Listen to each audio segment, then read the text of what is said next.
Bill asked, I need new disc brake pads, but I've never bought them before. I don't know whether to buy organic or metallic pads. Great question, Bill. At the end of the day, which pads you use tends to boil down to personal preference. But here are a few guidelines and reasons why you might lean towards one type of pad over the other.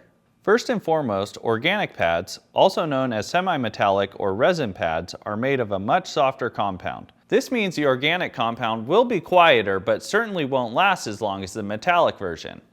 A major concern when using organic pads is their performance in wet conditions. Organic pads should not be used in wet conditions because they offer very little braking power once they're wet. Organic brake pads will offer more initial bite during normal braking, but don't deal with heat as well as a metallic pad.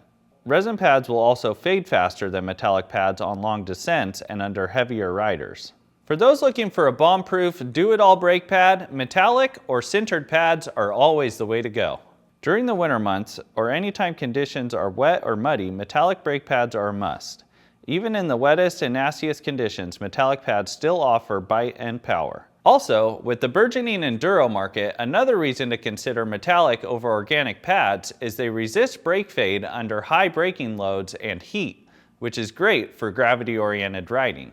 Aside from handling heat, these brake pads also last longer, meaning you'll be buying brake pads less often.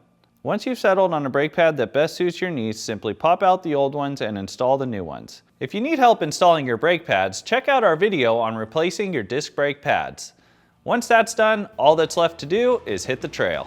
If you want your question asked on Ask a Mechanic, presented by Cyclery, send your inquiry to webletters@competitorgroup.com.